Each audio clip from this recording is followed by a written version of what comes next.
Assalamualaikum warahmatullahi wabarakatuh. Perkenalkan nama saya Ulia Fernanda Putri Panik dengan NIM 251061148.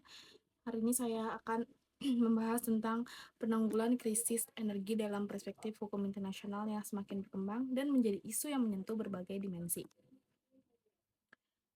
Di berbagai keamanan global, pembangunan berkelanjutan, hak asasi manusia, hingga geopolitik. Oke, jadi energi tidak lagi dipandang sekadar sebagai komoditas ekonomi, melainkan sebagai instrumen strategis yang dapat menentukan stabilitas politik dan hubungan antar negara.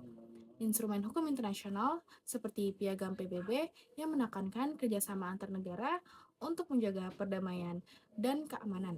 Konvensi Paris 2015 yang mengikat negara untuk menurunkan emisi karbon melalui transisi energi, dan juga Anggeda 2030 SDG yang menetapkan akses energi bersih dan terjangkau sebagai salah satu tujuan pembangunan global. Prinsip yang muncul adalah bahwa energi merupakan hak fundamental masyarakat dunia, sehingga pengelolaan ini harus tunduk pada norma hukum internasional yang menjamin keadilan, keberlanjutan, dan solidaritas global. Dalam perkembangan komunitas internasional, krisis energi seringkali menjadi pemicu solidaritas sekaligus persaingan geopolitik.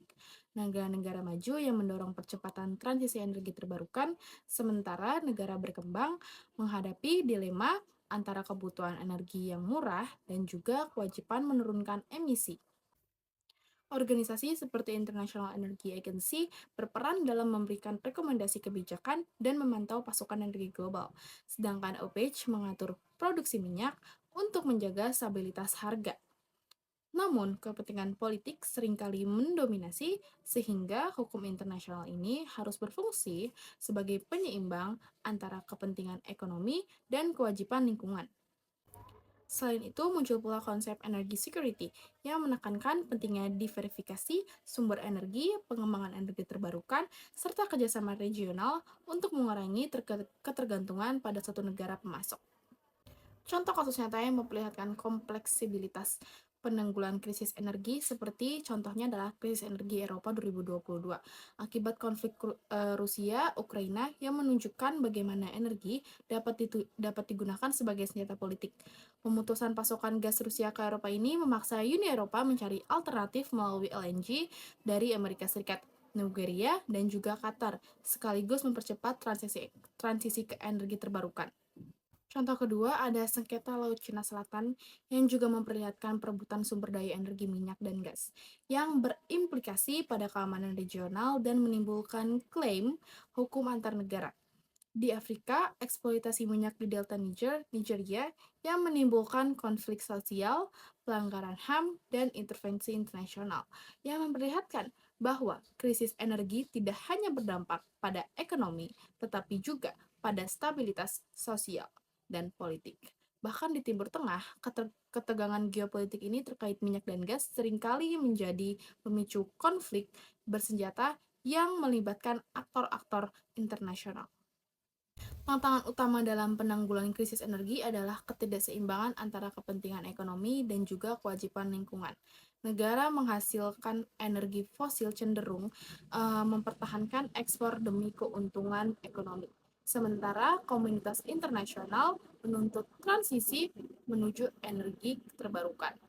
Mekanisme hukum internasional ini masih lemah dalam menegakkan sanksi terhadap negara yang melanggar komitmen iklim.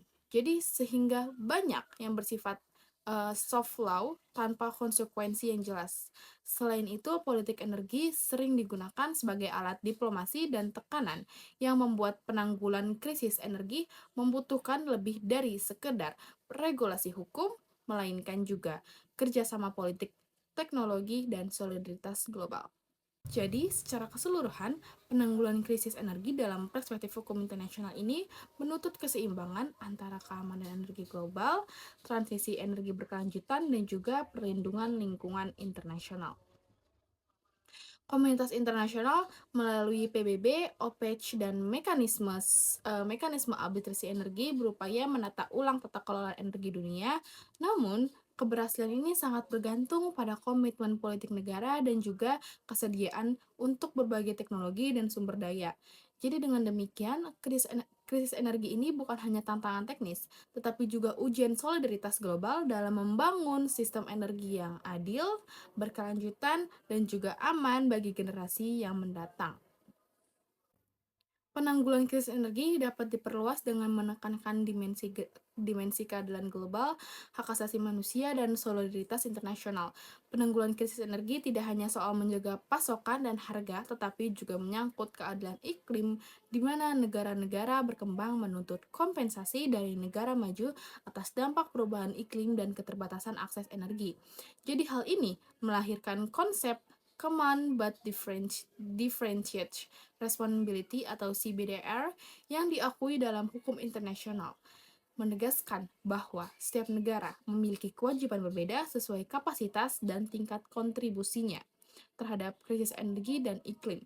Jadi lebih jauhnya, muncul pula gagasan energi sebagai hak asasi manusia yang menekankan bahwa akses terhadap energi bersih dan terjangkau merupakan bagian dari hak hidup layak, sama pentingnya dengan hak atas pendidikan atau kesehatan.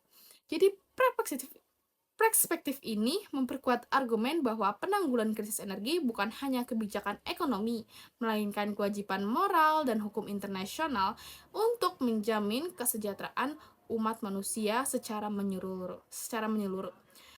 Selain itu, cakupan penanggulangan krisis energi juga harus mencakup transfer teknologi energi dan pendanaan internasional. Negara maju memiliki tanggung jawab untuk membantu negara berkembang melalui mekanisme pendanaan iklim. Contohnya seperti Green Climate Fund serta berbagi teknologi energi terbarukan agar transisi energi dapat berjalan lebih cepat dan merata. Tanpa dukungan ini, negara berkembang akan terus bergantung pada energi fosil murah yang memperburuk krisis global. Di sisi lain, hukum internasional juga harus mengatur agar eksploitasi energi tidak menimbulkan pelanggaran HAM seperti yang terjadi di Delta Nigeria atau dalam konflik minyak di Timur Tengah. Dengan demikian, penanggulangan krisis energi dalam perspektif hukum internasional ini harus dilihat sebagai proyek global yang mengintegrasikan keamanan energi, transisi berkelanjutan, perlindungan lingkungan, dan juga keadilan iklim, serta hak asasi manusia dan komunitas internasional ini melalui PBB, OPEC, dan mekanisme arbitrase energi berupaya menata ulang tata kelola energi dunia. Tetapi keberhasilan ini sangat bergantung pada komitmen politik negara dan juga kesediaan berbagai teknologi dan solidaritas global. Krisis energi pada akhirnya menjadi ujian apakah masyarakat internasional ini mampu membangun sistem energi yang adil, berkelanjutan, dan aman bagi generasi mendatang, atau justru terjebak dalam siklus ketidakadilan dan juga konflik yang berulang. Jadi sekian penjelasan dari saya. Terima kasih. Sebelumnya maaf jika ada kurang kata atau salah kata.